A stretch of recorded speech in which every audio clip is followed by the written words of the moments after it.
કરજો અને તમારા માટેની ભોજન વ્યવસ્થા બાજુમાં જિલ્લાની અંદર કરવામાં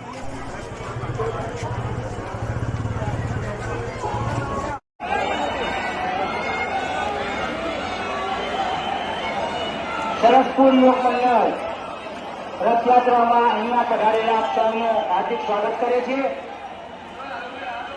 તમારા માટે ભોજન વ્યવસ્થા આપણી લોકો ના પાડે છે લેવા હવે હા નહીં હવે એક પણ મોડા નાસ્તા કરી જતા સુધાની હવે ના નાસ્તા કરો હવે ના આપતા ચાલો હવે